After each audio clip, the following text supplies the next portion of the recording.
Записано.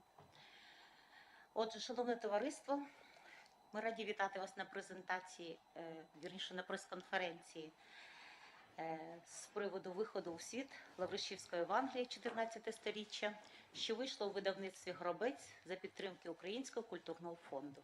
І перш ніж говорити про наш проект, назва його «Повертаємо в Україну культурну спадщину». Я би сказала декілька слів про саме видавництво. Отже, видавництво «Горобець» засноване в 2006 році, і головним напрямком роботи його є діяльність по випуску путівників, фотоальбомів, світлин по Києву та Україні. Так, путівник «7 чудес Києва» побачив світ 7 мовами світу. А краще, напевне, сказати, що світ побачив наш красень Київ саме через цей путівник. Також вийшли такі фотоальбоми, як «Михайлівський Золотоверхий», «Генуїзці в Криму», Київський природознавчий музей. Щойно ще буквально не обсохла фарба на сторінках фотоальбому, присвяченому сторіччю з дня народження академіка Бориса Патона. Ми пишаємося нашою співпрацею з Національним заповідником Софія Київська. Саме в співробітниці з ними у нас вийшли такі книги, як «Свята Софія Київська», «Софія Київський. 1000 років», «Мозаїки та фрески Софії Київської». І треба сказати, що співробітництво це триває і воно плідне. У нас ще багато планів разом з Національним заповідником Софія Київська. Причому сторона діяльності видавництва. А от про проект «Повертаємо в Україну культурну спадщину», який став вже своєрідною місією нашого колективу, розповість ініціатор проекту, директорка видавництва «Горобець» Ганна Горобець. Доброго дня, шановне товариство. Я вас вітаю на презентації такої унікальної рукописної пам'ятки, як Лавришівські Євангелії 14 століття. Я скажу про проект взагалі, тому що це 4-та книга з нашого проекту. А до Лавришівської Євангелії в нас ще 3 книги вийшло. І взагалі цей проект ми започаткували 2009 року. Його місія – повернути шляхом повернення в Україну видань факсимільного типу і зробити ці видання доступними як для науковців, як для дослідників, як для тих людей, хто цікавиться середньовічною українською книгою, щоб вони були доступні. Вже це ні для кого не є таємниця, що від найбагатшої книжкової спадщини Київської Русі залишилося десь приблизно 1% рукописів. І, як правило, всі вони більше зберігаються не поза межами України. І ці пам'ятки стали перлинами книжкових зібрань таких країн, як Австрія, Франція, Італія, Польща, Білорусія, Росія. І вони взагалі виставлені в вітринах, як перлини. А в основному вони зберігаються в фондах і дійсно недоступні. Тому що ми повертаємо взагалі тільки в основному ті пам'ятки, які не в Україні. Тому що в Україні там хоч можна в бібліотеках, таких як бібліотека Вернадського, попрацювати, бібліотека Ярослава Мудрого. Тому ми займаємося в основному тими пам'ятками, які знаходяться поза межами України. Вже побачили у цьому проєкті «Повертаємо в Україну культурну спадщину», вийшли в світ такі видання, як Луцьке Євангеліє, перша книга, і Холмське Євангеліє 13 століття. Ці оригінали цих пам'яток зберігаються в Росії. Ми їх встигли повернути до 2013 року. Зараз у нас тимчасово припинена співпраця з Росією. Ми стопи свої направили в Європу. Відшукуємо в основному Європі. От ми повернули вже таку пам'ятку, як Луцький псалтир 1384 року. Оригінал цієї пам'ятки зберігається в Італії, у Флоренції, в бібліотеці Лоренціана Медичі. Оця книжка зберігається там, в Італії. Нині презентується видання рукописної книги Лавришівське Євангеліє 14 століття. Оригінал її зберігається в Національній бібліотеці Кракова в колекції зібрані музею бібліотеки князів Чарторийських. Її видання пов'язують з Білорусією, там вона зберігалася певний час і отримала звідти назву Лавришевське Євангеліє. І взагалі пов'язують зі становленням, це створення Євангелія, зі становленням Великого князівства Литовського, коли українська мова була взята за основу як ділової, так і писемної мови Великого князівства Литовського. І ця пам'ятка є ще цінним джерелом української мови. От в нас в презентації беруть участь і працівники видавництва Володимир Горович, і беруть участь науковці, які брали участь у дослідженні цієї пам'ятки, тому що їздили і в Краків, працювали над самим оригіналом. І дослідження в нас навіть видно частина цієї книги, навіть так візуально видно. Це наукові дослідження. Тут 5 статей авторів, четверо українців і одна у нас полька, Малгажата Сморах-Ружицька. В неї в основному описи ілюстративні. Дослідницькі помовні особливості досліджував пан Віктор Мосієнко, вибачте, будь ласка. Людмила Гнатенко досліджувала і мовні, і палеографічні особливості цього Євангелія. Я так, власне, про основний проект все розказала. Хочу, щоб наші науковці ще розказали детально про... Отже, серед вчених Білорусі та України існують певні розбіжності з наукових питань, з питання написання книги, питання місця написання та датування. І, звичайно, крапка ще не поставлена, але добре, що цей шлях вже йде, він триває. Тобто книга доступна, її вивчають, її можуть і білоруські вчені вивчати так само. Вона в відкритому доступі є. У нас є плани подарувати декілька таких книг в Білорусі. Про свою роботу з оригіналом у Кракові розповість доктор історичних наук, палеограф Людмила Гнатенко.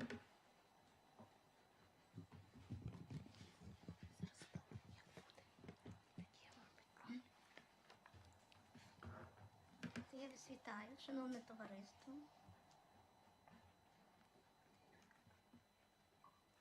І хочу почати з доповідь з того, саме найважливе значення Лавришівського Євангелія. Лавришівське Євангеліє за жанром є апракосом повним і одним з найраніших з відомих кириличних рукописних книжних пам'яток Великого князівства Литовського.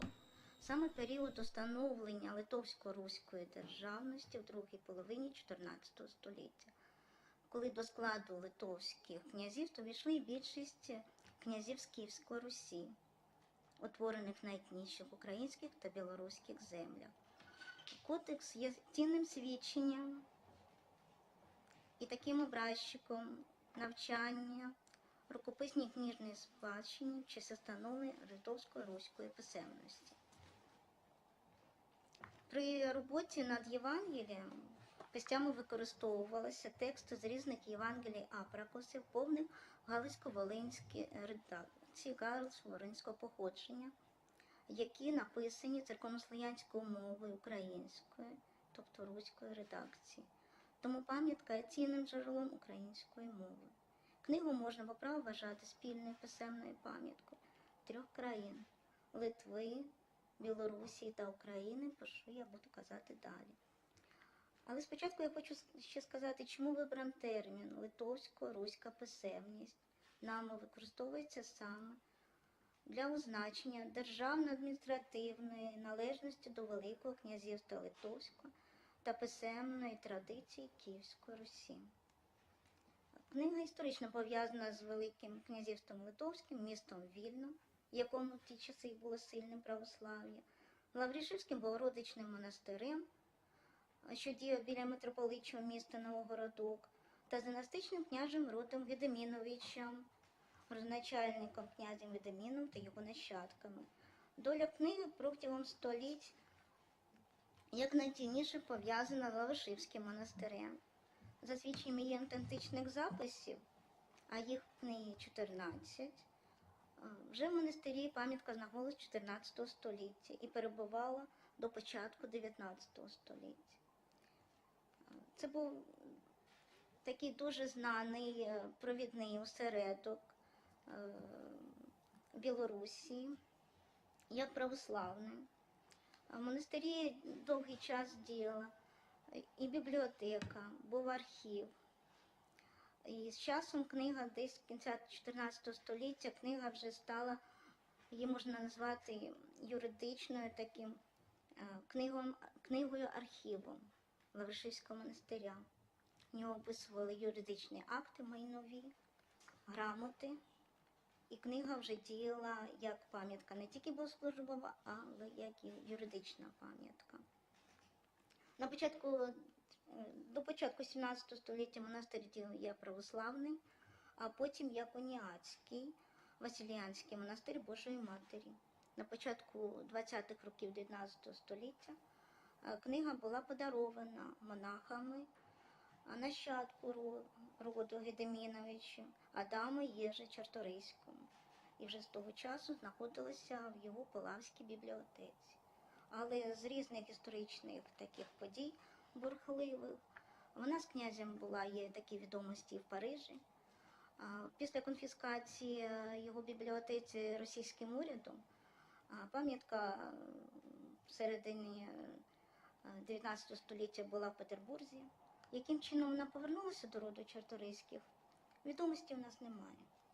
Але ми знаємо, що вже Владислав Чарторийський зробив все для того, щоб зібрати родинну бібліотеку, ну і ще й музей, картини. І вже в 1876 році у Кракові ним був відкритий за власний кошт музей князів Чарторийських, до якого війшла і Полавська бібліотека, яка зараз зберігається вже в Національному музеї в Кракові.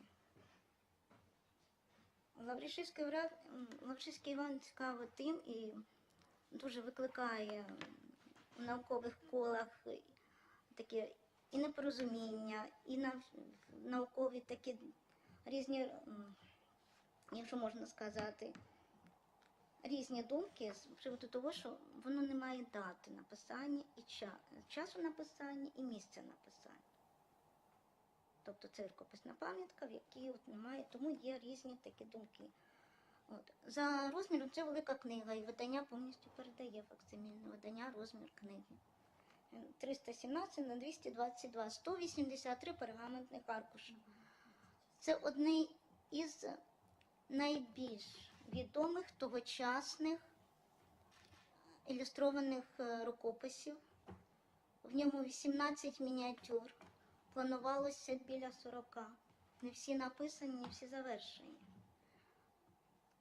І от у нас видно слайди, ви можете подивитися, наскільки гарно. Зараз ми бачимо, перед нами перший слайд. Це перша сторінка. Архангел Михаїл.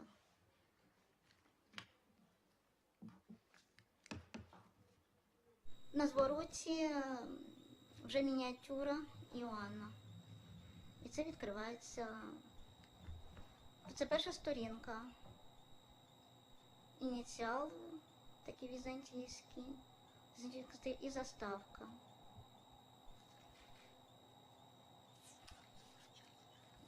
І ми порахували, знаєте, дуже гарні, багато ініціалів, 371 ініціал. Наскільки дуже гарно оформлено, причому різнокольорові. І в мініатюрах, і на заставці використано сусальне золото. Основним створюючим кодексу виступає писець, книжник і Єв. От бачите, в місяцеслові на 178 сторінці. Там є пам'ять святому Єву, і, як ми вважаємо, саме книжники художники присвятили своєму керівнику роботи, який був і керівник роботи, написав більшу частину пам'ятки і приймав участь у її частковому оформленні.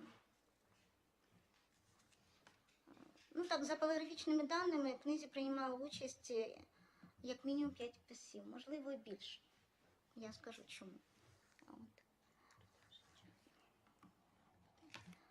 Оправа книжки, дуже гарна оправа 19 століття, оздоблена отакими мідними середниками. Ось ми бачимо. З дорогоцінним камінням, смарагдами, ізумрудами, бірюзою. В історіографії вважається, що на середнику саме святий Дмитрий Солонський. Це утвердилося за нашими дослідженнями. І є докази, такі ґрунтовні докази, що це Феодор Тирон. Саме Феодор Тирон. І що цікаво, от бачите, це мозаїка з Михайлівського монастиря. З того, який був зруйнований в 38-му році, 34-му знято зі стіни.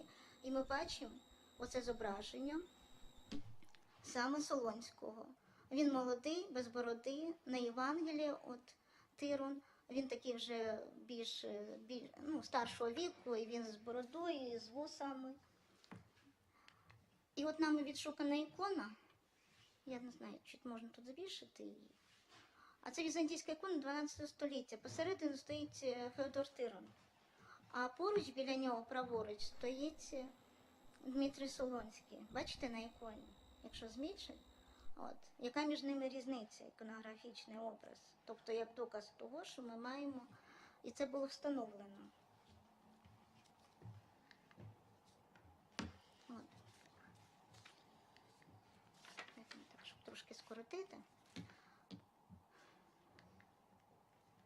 Зараз ми бачимо мініатюри, вони всі різному стилі.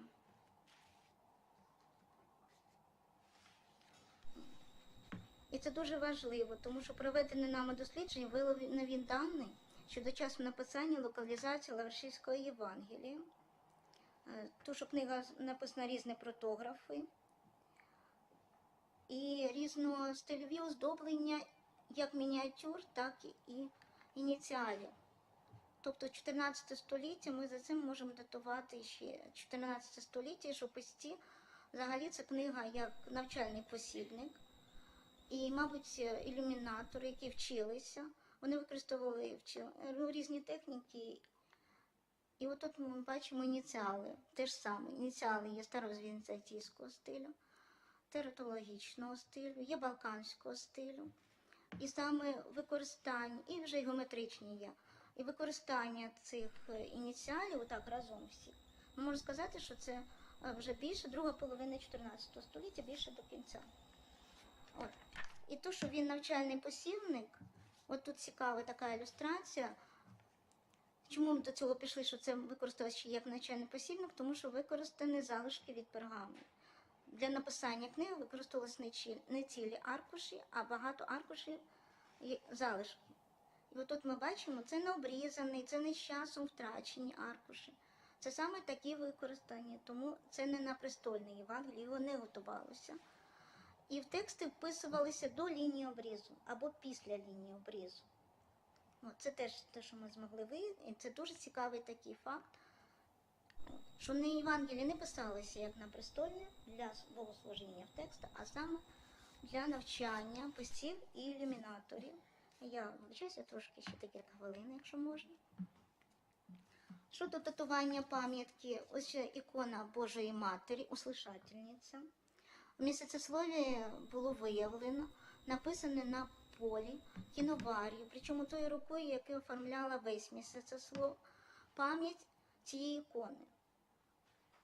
Але пам'ять цієї ікони на східнослов'янських землях стала відмічатися з 1466 року. Тобто до цієї дати ми можемо ще прив'язати. Пам'ятки, як я казала, що є дуже багато записів, але є записи 14 століття, які дають право нам можливість якось ідентифікувати, прив'язати до місця написання і приблизно встановити час написання. В одному із записів вказано церква Святого Миколая, чудотворне перенесення мощів. Це дуже рідкісне таке названня церкви. І це саме ми прив'язали до... Така церква була і є у Вільно. І саме в 50-х роках 14 століття, на початку 50-х років, храм був зроблений на місці дерев'яного вже кам'яний храм. І про це йдеться в записі, що Балкович, саме князь, доручив збудувати церкву, будувати алтар, а потім були надані землі. От ми бачимо записи. Так що я ще хочу просто зробити такий висновок, дуже коротенький, який потрібно. Дуже коротенький. І відповідно за другим записом пам'ятка, це фундаш, вона створена як кодекс, укладена як кодекс, бо створювалась вона тривалий час, а саме як кодекс вже був до 1486 року. І в науці вважається це кінець 13 століття, деякі вчені вважають початок 14 століття.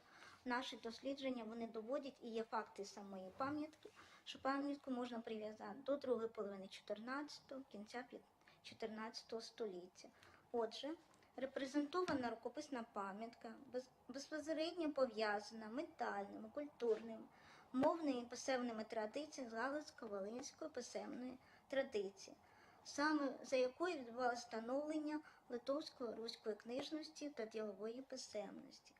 Проведено дослідження Лавршивського Євангелія і запропонована його атрибуція наступних дослідників до подальшого її вивчення. І цьому сприятиме саме це видання. Дуже дякую. Дякую, пані Людмило. Прошу до слова Віктора Мойсієнка, професора Житомирського державного університету імені Івана Франко. Дякую. Пані та панове, я почав би з того, що ця робота відкрила для мене такі нові обрії для дослідження історії мови. І передовсім цікавинка і дивинка почалася із того, що, як уже пані Людмила зазначала, працюючи з оригіналами і з копіями, ми помічали, що у пам'ятці надзвичайно багато описок і помилок. Ясна річ, що писарі такі помилки робили. Робота марудна, нудна, щоденна, кропітка. Але така кількість, як у цьому Євангелії, вона просто навіювала якісь роздуми, міркування з приводу того, справді, чи це писали на престольне Євангеліє, чи ставили собі знак запитання. І друге, чому так часто на сторінках пам'ятки мінялися почерки? Яка причина, що на одному із аркушів з'явились 2-3 рядочки абсолютно одного почерку, який більш ніде взагалі не трапляється у всьому тексті? Таке Євангеліє для дослідника історії мови, для дослідника історичної діалектології – це скарб. Тому що писці помиляються, просто можна помилятися, так як учень пише диктант і просто робить помилку. Але, як правило, в той час, період Русі, помилялися в сторону народно-розмовних особливостей. Отже, мова пам'ятки так чи інак, незалежно від того, де, може, колись буде встановлено, писалося це Євангеліє, звідки був писар, але те, що цю пам'ятку писали ті писарі, русини, які помилялися однозначно в український, волинсько, можливо, галицький бік, факт незаперечний.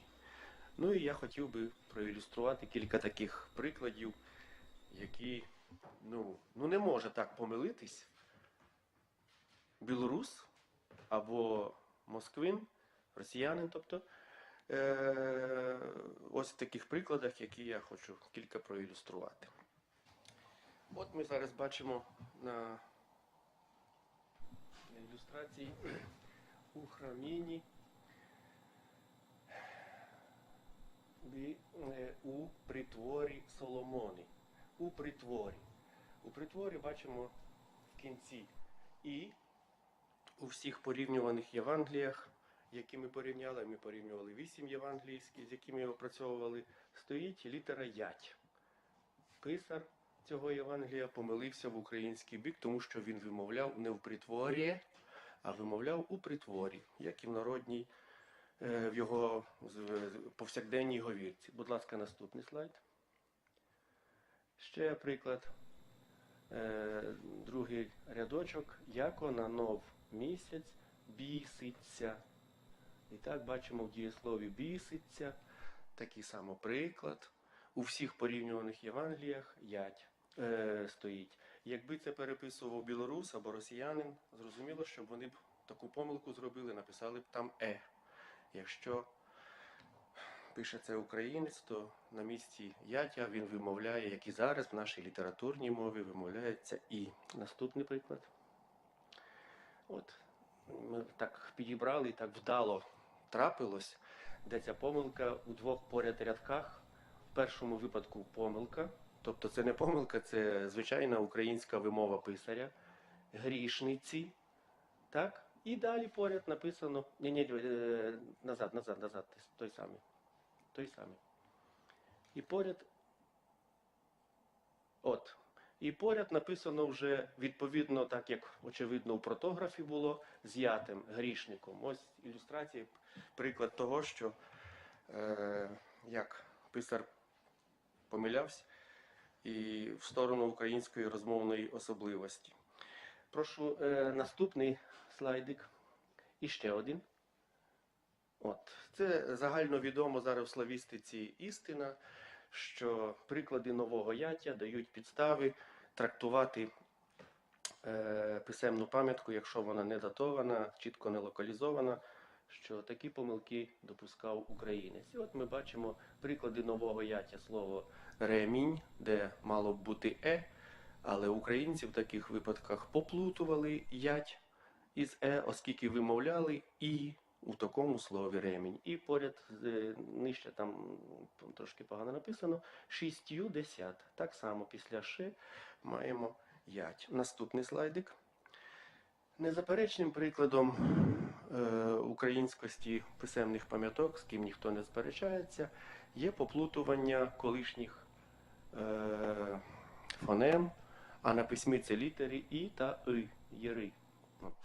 Науковий термін явище конвергенції, тому що тільки в українців з'явився специфічний звук, новий звук І, який чіткого свого місця у системі фонем немає, тому українці в ненаголошеній позиції досить часто поплутують між собою І, що є нормою української літературної мови. Так от ми тут бачимо теж приклади.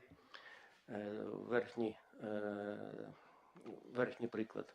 Чти і розумівай. І так, у всіх порівнюваних Євангеліях і в протографі було у писаря чті, а тут чти, тобто шануй. Другий приклад. Силуам лікупілі. Після «с» бачимо «єри» теж. Це така сама описка, помилка в сторону розмовної особливості. У всіх порівнюваних пам'ятках там «і». Ну і нарешті дуже характерний приклад у монастирях. Бачимо, що, очевидно, писар починав писати «єри» у монастирях так, як в оригіналі мало б бути. Але десь, що йому там, почав потім виправляти. І почав виправляти в яку сторону? Він же у вимові вимовляє монастир, там ніякої немає для нього різниці, чи там буде написано «єри», чи там буде написано «і». І от приклад такий, де він із правильного, так би мовити, як в протографі було, виправив на неправильне. Але виправив це неправильне так, що так міг тільки виправити українець. Тому що русин, який у вимові вже точно сплутував ці дві графеми. Ну і теж я кілька слів про відкриття. Давайте трошки далі. Ще. Це, хай буде це. І так, ця пам'ятка, незалежно від того, чи початок, чи друга половина 14 століття. Тобто цю пам'ятку за 14 століття ніхто не виводить, і ми не виводимо її. От, то написання ятя на місці О не траплялося в українській практиці, ну, в моїй практиці, в практиці моїх колег, славістів, і не тільки з України, взагалі до 16 століття ніде. А тут ми маємо 3 написання. От читаємо внизу «О себе самім». «О себе самім». Ну, ясно, що у всіх Євангеліях, які ми порівнювали, всюди «О». Там стоїть. І в протографі теж «О». По-іншому бути не могло. А тут він поставив «ять». Як ми побачили, що на місці «ятя» він вимовляв «і». Ну, тобто, очевидно, це свідчить про те, що, можливо, уже це слово, цей займенник уже так і звучав. І ще наступний слайд, і я буду завершувати. От, також, очевидно, вже в мовленні писаря відбулася лексикалізація прийменниково-займенникової сполуки, он там в середньому рядку, бо потім можуть і так далі. Потім у рукописних писемних пам'ятках ну, до 15 століття ми не маємо прикладів написання ятя на місці О і в цьому займеннику та. От, завжди там тільки потом. У нашому випадку, у нашому Євангелії двічі писар так помилявся. От. Ці і інші приклади, які ми описали у своєму мовному дослідженні, свідчать однозначно про те, що дотичні були до написання, до переписування цього Євангелія із протографа однозначно русини, які володіли в повсякденні, які говорили в повсякденні, то на той час, на 14 століття, українською мовою. І тисячі таких от описок помилок вони внесли в це Євангеліє. На сьогодні це Євангеліє до цього часу вважали, що Євсевієві Євангеліє, воно раніше написано, точно датоване 1283 рік. Це було Євангеліє, де було найбільше мовних українських особливостей. Після дослідження цього Євангелія я абсолютно впевнено можу казати, що це Євангеліє найбільше має відсоток українських розмовних рис. Дякую. Олена Литвинова, Білоруська служба Радіо Свобода. Думаю, що ви здогадалися, які будуть запитання, але хочу почути публічну відповідь. По-перше, хочу подякувати вам за це видання, і дуже шкода, що це видання не відбулося в Білорусі, бо білоруські дослідники вважають це саме білоруською пам'яткою культури, а не українською. Вважають, що це написано старослав'янською мовою, а там дещо є написи старобілоруською мовою. Хочу попросити пані Ганну все ж таки не спотворювати інформацію, хоча б про те, що запитання так, що офіційною мовою Великого князства Литовського була білоруська, а не староукраїнська мова. Але питання наступне. З 2009 року Білорусь вела перемови з Польщею про повернення цієї пам'ятки до Білорусі або хоча б отримання можливості факсимільного видання цього Євангелія. За чиї ініціативи все ж таки це видання вийшло? Це зі сторони України була ініціатива, чи Польща пропонувала вам зробити це видання? І якщо можна, все ж таки, ви сказали, що в цьому виданні також є наукові, надруковані наукові дослідження, зокрема 4 українських дослідників і 1 польського. Чому до цієї роботи не було запрошено саме білоруських фахівців, які займалися вивченням цієї пам'ятки. І якщо ви плануєте передати в Білорусь екземпляри цього видання, то коли і куди саме? Дякую.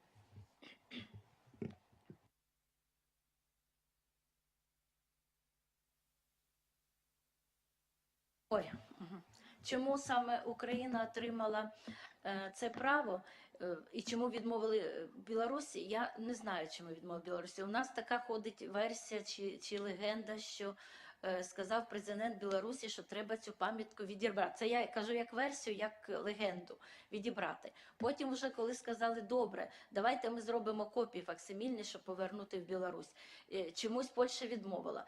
Я не знаю чому. Ми не знаємо точно відповіді. Це, мабуть, знають ті, хто це просив. Ми зі своєї сторони, не Україна просила у Польщі видання, не Польща пропонувала. Це була ініціатива чисто нашого видавництва, тому що ми вже давно ви ж бачили пам'ятки з 2009 року повертаємо.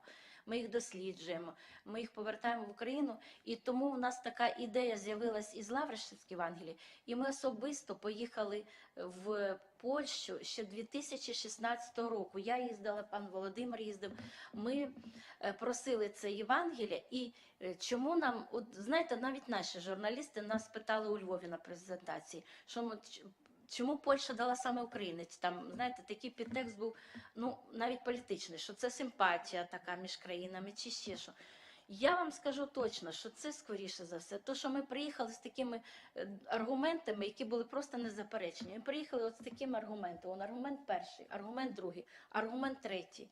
Ми ще і подарували ці аргументи. І побачивши такі пам'ятки, що ми можемо дійсно зробити якісно, нам тільки тоді Польща дозволила зробити ці копії. Тобто я вважаю, що просто так склалися зірки, чи так ми в такий час приїхали, в якийсь правильний час, і що такі, можливо, роботи показали, що нам не відмовили, Польща не відмовила.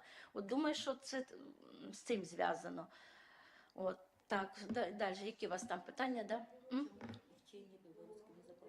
Ви знаєте, ми ще як почали працювати, ми ж вже 2 роки працювали над цим виданням, ми навіть не знали, коли його видамо, бо в нас було дуже важко із фінансуванням.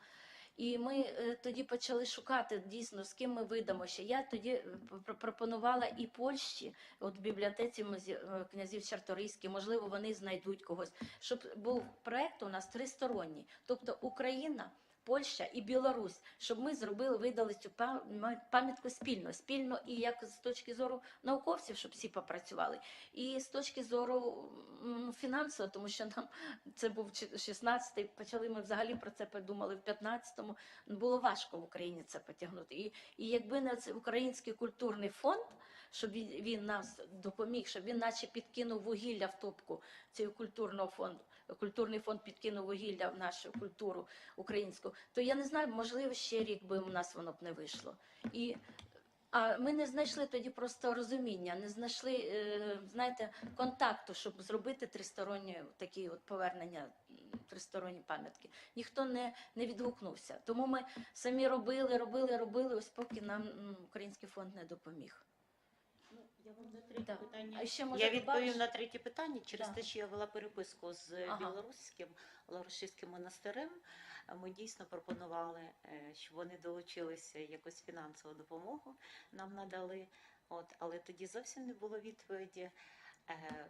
Потім зараз ця переписка триває. Ми вже написали, що у нас воно видано. Дуже просили, щоб ми встигли до 5 листопада. Це в них храмове свято, але ми, на жаль, не встигли. І ми обіцяємо, і на цю хвилину обіцяємо, що Лавришівському монастирю ми подаруємо примірник Євангелії. І потім ще ми ввели переписку з Інститутом літературознавства імені Янки Купала. Це в такому плані. Ми просто планували приїхати туди на презентацію і презентувати. Але теж ми їм пропонували долучитися, якось ніхто не відреагував на наші такі от. І якби в нас, можливо, був іще час більше, щоб фонд дуже дав нам дуже короткий термін, то, можливо, ми б ще далі працювали, можливо, далі вони б самі до нас підтягнулися. А в нас обмежений вже термін, бо ми коли вже книжку, от коли вже виграли грант, у нас термін був 2 місяці. Ми просто вже спішили її тоді закінчити. І так от, якби 2 роки тому, чи навіть 1,5, чи рік тому хтось зацікавився, ми б працювали б. Ніхто не зацікавився. Але я думаю, що у білоруських вчених буде тепер така Да. можливість не їхати в Краків, не працювати з оригіналом, а попрацювати з факсимільним виданням, з виданням Ні, факсимільного якщо треба типу. в Краків, можна ж їхати, дозволять же попрацювати. Да. Але ж да. Поважана сподарина, велике дякую за питання. Безперечно, для мене, мабуть, і для авторського колективу, те, що ця пам'ятка не є тільки привласнена українською культурою, це факт. Тому що, ну, щонайменше вона пов'язана і 5 століть, її історія пов'язана з білоруською землею і з Лавришівським монастирем. Ну, це ж годі забрати, заперечити і відняти. Ну, але і інший факт треба, щоб приймали і мої колеги, науковці Білорусі, історики мови, яких я дуже багато знаю, багато разів виступав в Білорусі.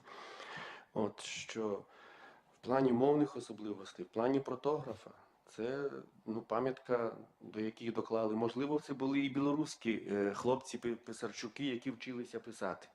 Ну, але вони робили те, що я ще раз хочу повторити. Ця пам'ятка дуже хороше джерело для вивчення історії української мови того періоду, того часу. Ну і я запрошую до дискусії своїх колег, які, очевидно, я думаю, відгукнуться на це. Це факт. От на мою статтю. От і ми вже в цих дискусіях перебуваємо тривалий час із білоруськими колегами, але ми вітаємося, все дуже гаразд, все добре. Тобто, я ще раз хочу зауважити, що це не привласнена Україною пам'ятка. Ця пам'ятка належить і українському народу, і білоруському народу, факт. Ну, тому що Лавришівський монастир не можна перенести в Україну. Але що стосується мови пам'ятки, оздоблення мініатюр, техніка мініатюр, це Галицько-Волинська школа, незаперечно. Дуже дякую вам. Ну, хочете ще раз подякувати Українському культурному фонду за фінансування та підтримку. Хочете подякувати шановним науковцям. Запрошую вас сьогодні на презентацію Софії Київської, 17 годині. Будь ласка, приходьте. Всього найкращого і всім бажаю процвітання та розвитку. Будь ласка. Яким тиражем видано це Євангеліє? Яка загальна вартість цього проєкту? І яким чином це видання буде поширюватися? Це через крами або через бібліотеки?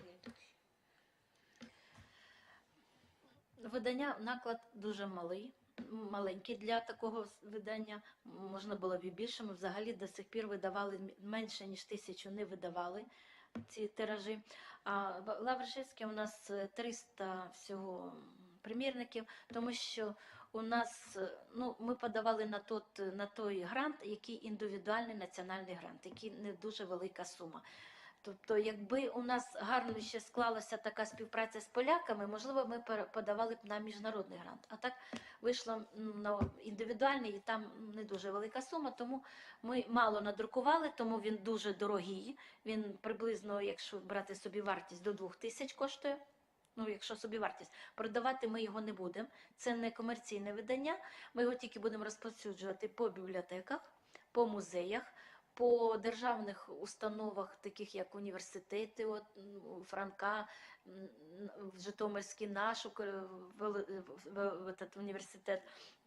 Да. Тобто, по таких закладах. Скільки примірників буде передано до Білорусі? Ви казали, до монастиря, до Інституту літературознавства. І чи йдеться також про Національну бібліотеку Білорусі, наприклад? Ми розглянемо заявки. Нам потрібно тільки офіційно запрос робити. Нам же треба звітувати, куди ми книжки діли перед Українським фондом. Тому нам заявку нехай в інститути, чи, як ви сказали, Національна бібліотека, нехай нам пишуть заявку. заявки, і ми будемо відправляти. Принаймні- Ну, по одній книзі, думаю, ми гарантуємо. Так що побагато не можемо, бо тираж малий, я ж вам ще раз скажу. Принаймні, крім Лавришевського монастиря, нам ніхто не писав. Ні, Інститут літерознавства Ну, це імені ж я їм Янки Купала. написала. Так, Теж. це ж Вони я- теж я хочуть, їм- да. Ну так, я ж кажу, А ті, це- хто... Це ж кому філіал. важливо. Янки Купали це філіал Якуба Колоса, якось так там. Да? Ні? Та я ж з інтернету. Ну, бачите в інтернеті. Давайте перевіримо цю інформацію. Тому що я це теж не звертала на це увагу. Тобто нехай звертаються офіційно, і ми відправимо книжки в Білорусь. Я не знаю, як туди відправити, чи там нова пошта працює. Ми ще це не виясняли. Ви не знаєте, як туди нам відправити? Ні, ну, А? Через посольство. Так, да. Але нам потрібні все-таки заявки, щоб відзвітувати. Дякую. немає більше питань? Тоді Прохання, аби все ж таки, ну, при вашій великої кількості презентацій все ж таки, ну, звертати увагу, що це саме спільна культурна спадщина, а не виключно українська спадщина. І йдеться все ж таки про велике князівство, вибачте за мою українську, князівство литовське, а не про литовсько-руську державу скоріше. Це прохання, дякую.